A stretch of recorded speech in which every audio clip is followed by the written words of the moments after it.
Hello students, आप सभी का फिर से एक बार स्वागत है इस लेक्चर में।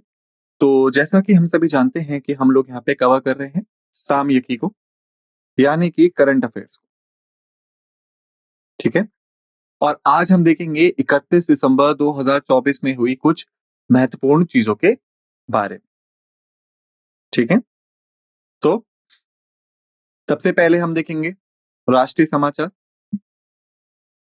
बैंकिंग और वित्तीय समाचार, रक्षा समाचार, विज्ञान और प्रौद्योगिकी समाचार, खेल समाचार, सम्मेलन और शिखर सम्मेलन समाचार, नियुक्तियां और इस्तीफे समाचार, पुरस्कार और मान्यताएं समाचार।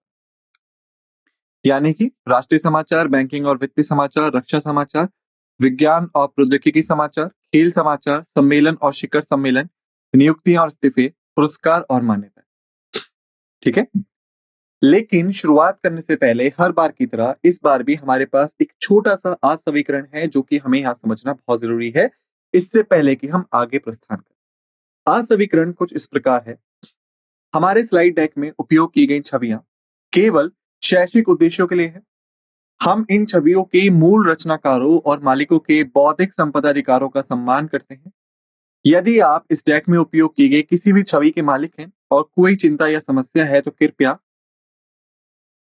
sathi@iitk.ac.in पर हमसे संपर्क करें और हम इन छवियों को हटा दें। ठीक है, अब आइए शुरुआत करते हैं। सबसे पहला है राष्ट्रीय खबर। तो 116वीं मन की बात, एक मील का पत्थर वर्ष का स्वागत। जैसे जैसे 2025 नजदीक आ रहा है, देखिए अभी हम बात कर रहे हैं इसकी भारतीय संविधान के 75वें वर्षगांठ को मनाने के लिए तैयारी की जा रही है।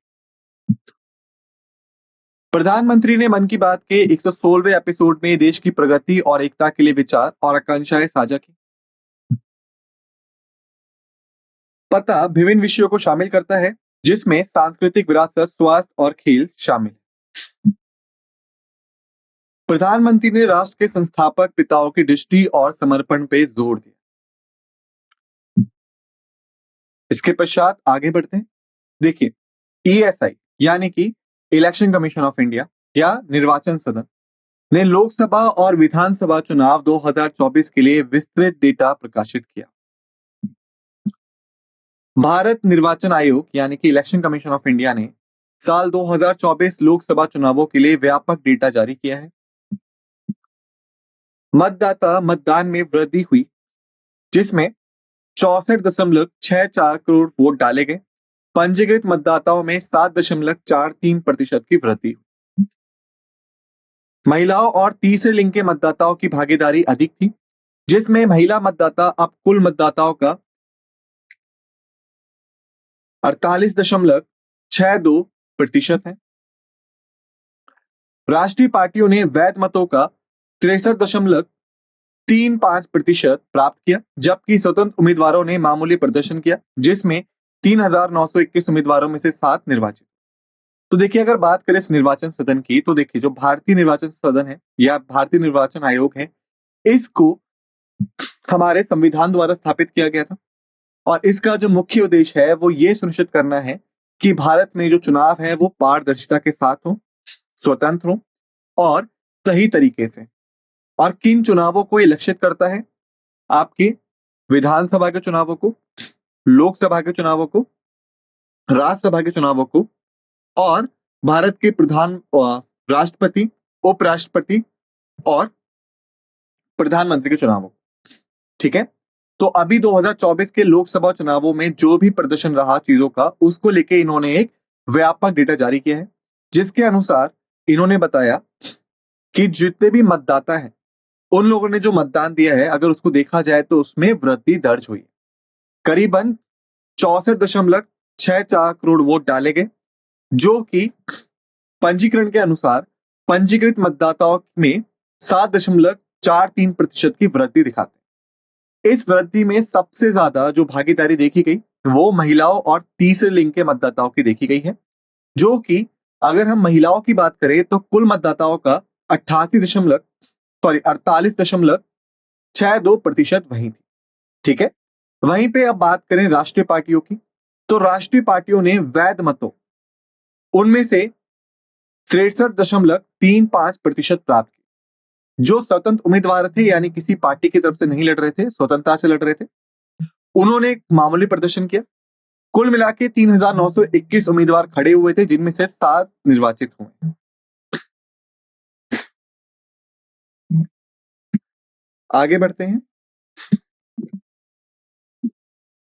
अब बात करते हैं बैंकिंग और वित्त खबरों के बारे में। तो वित्त वर्ष 25 में जीडीपी 6.6 की दर से बढ़ेगी, रिजर्व बैंक ऑफ इंडिया। भारतीय रिजर्व बैंक ने अपनी दिसंबर 2024 की वित्तीय स्थिरता रिपोर्ट में वित्त वर्ष 25 के लिए भारत की जीडीपी वृद्धि 6.6% रहने का अनुमान लगाया है।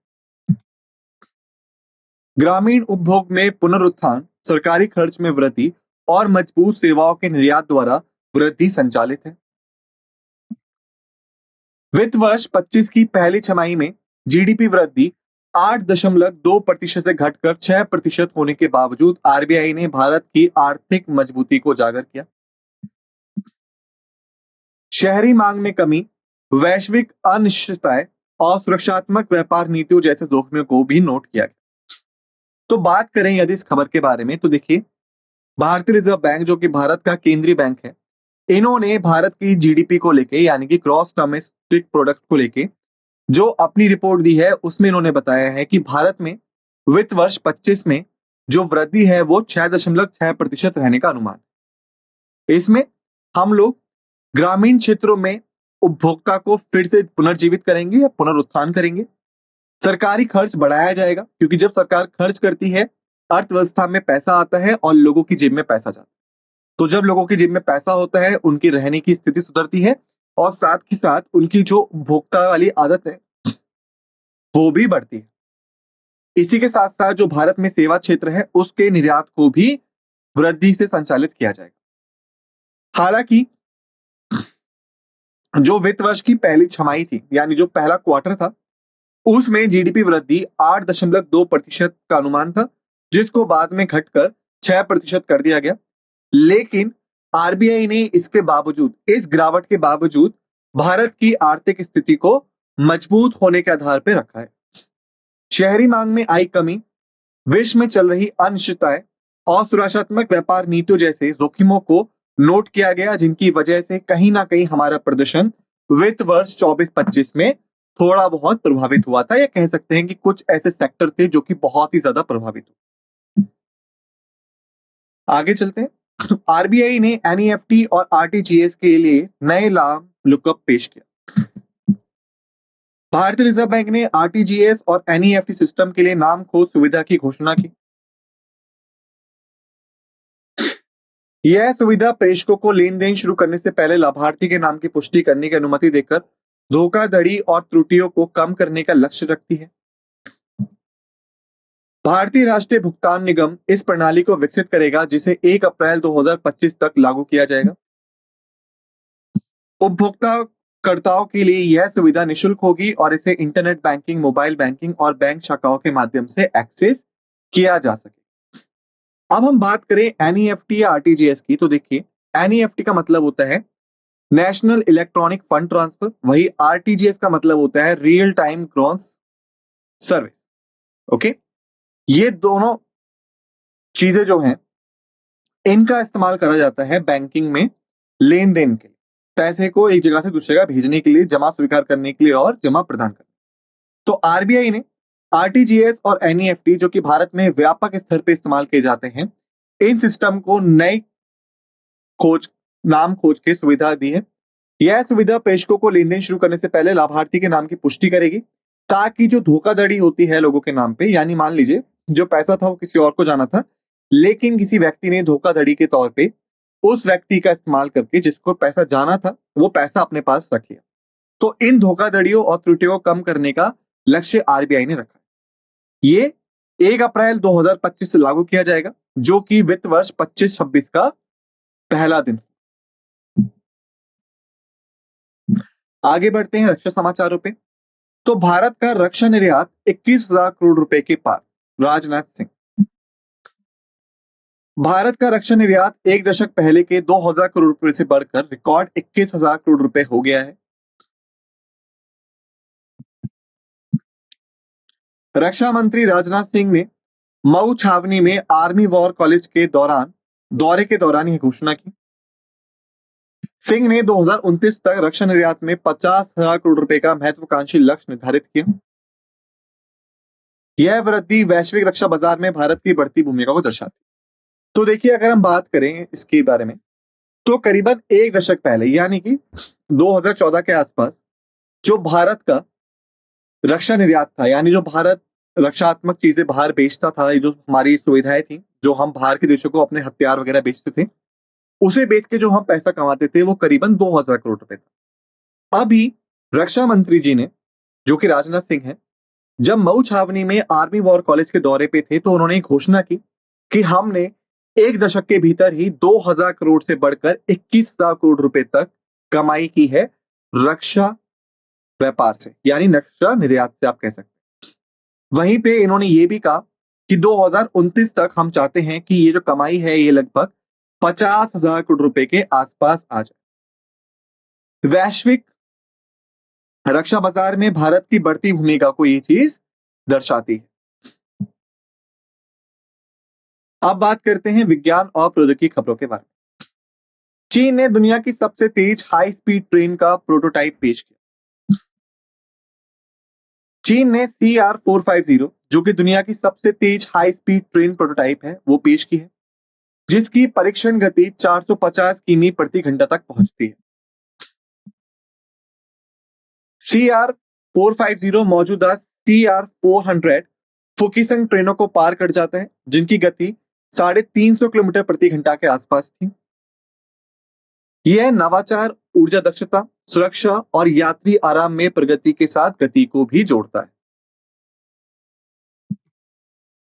चीन का लक्ष्य 2035 तक अपने उच्च गति रेल नेटवर्क को 70,000 किलोमीटर तक विस्तारित करना है, जिससे कि वैश्विक रेल प्रणालियों में इसकी नेतृत्व स्थिति मजबूत हो जाएगी। आगे बढ़ते हैं, अब बात करें हम इसरो के बारे में। तो देखिए, इसरो ने ऐतिहासिक स्पेस टैक्स मिशन को अंतरिक्ष डॉकिंग के लिए लॉन्च किया। इसरो ने अंतरिक्ष डॉकिंग क्षमताओं का प्रदर्शन करने के लिए स्पारडेक्स मिशन को सफलतापूर्वक लॉन्च किया। मिशन को 30 दिसंबर 2024 को सतीश धवन अंतरिक्ष केंद्र ADSCR ने लॉन्च किया गया था। PSLV C60 रॉकेट ने दो छोटे अंतरिक्ष यान STX-01 चेजर और STX-02 टारगेट को नवीन पृथ्वी कक्षा में ले जाया गया। यह मिशन रूस, अमेरिका और चीन के बाद अंतरिक्ष डॉकिंग तकनीकों में इसरो का चौथा वैश्विक खिलाड़ी बनाता है। ठीक है, चलिए आगे बढ़ते हैं।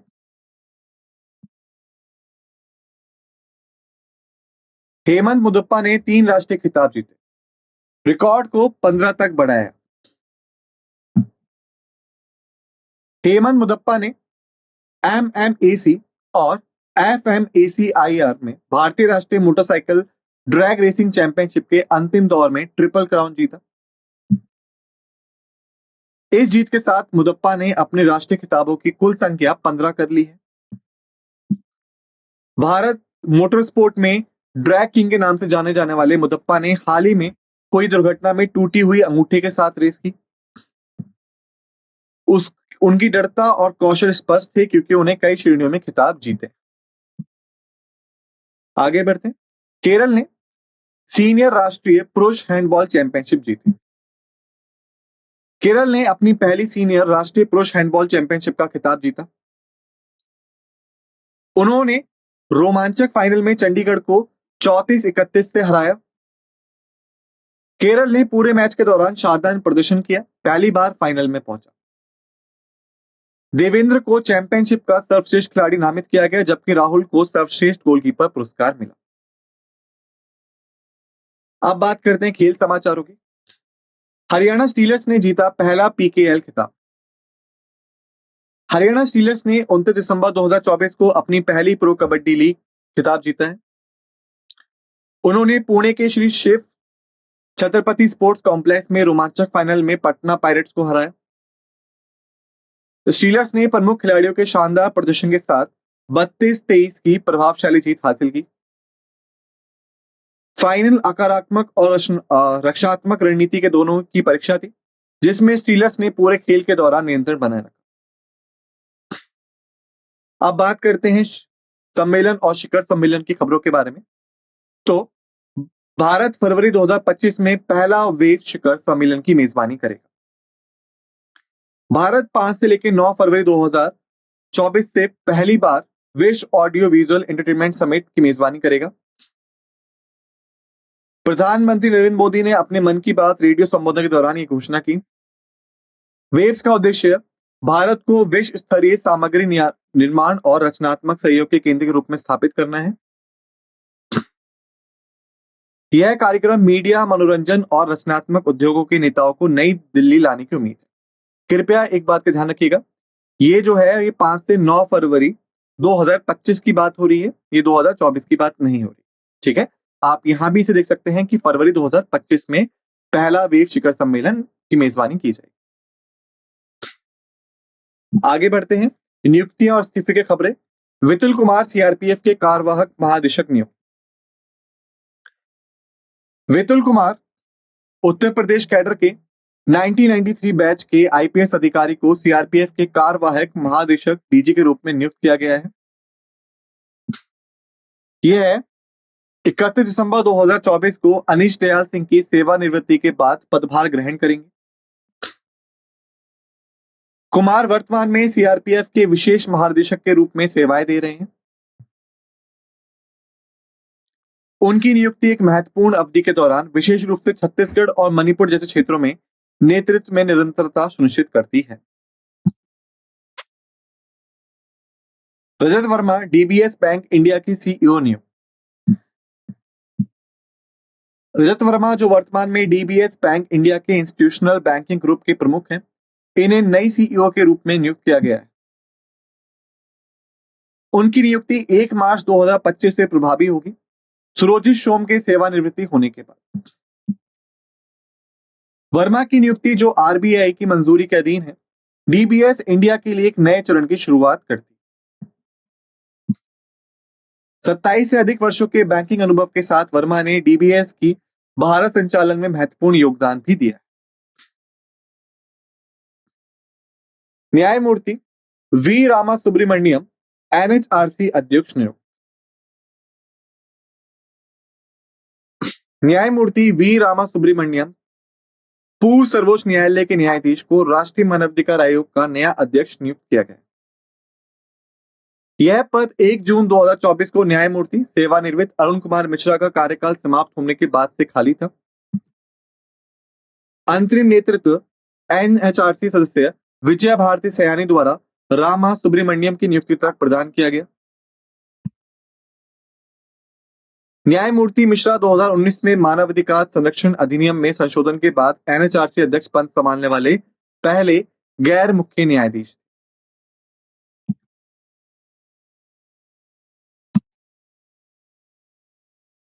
आगे बढ़ते हैं, सेल को लगातार दूसरे वर्ष ग्रेट प्लेस टू वर्क की मान्यता मिली। Steel authority of India limited SAIL को जनवरी 2025 से जनवरी 2026 की अवधि के लिए ग्रेट प्लेस टू वर्क के रूप में पुनः प्रमाणित किया गया है। यह सेल का great place to work institute India से लगातार दूसरा प्रमाणन है। सेल के प्रमाणीकरण को सकारात्मक कार्य वातावरण बनाने की प्रतिबद्धता की पुष्टि होती है। सेल अपने कर्मचारियों में विश्वास को बढ़ावा देने और उन्हें सशक्त बनाने के लिए नवाचारी मानव संसाधन प्रथाओं के माध्यम से कार्य करता रहता है। इसी के साथ हमने इस लेक्चर को समाप्त कर लिया है। आप सभी से निवेदन है कि चीजों को एक बार अच्छे से रिवाइज कर लीजिएगा। मिलते हैं दूसरे लेक्चर में। इसी के साथ इस लेक्चर को समाप्त करते हैं। आप सभी का धन्यवाद।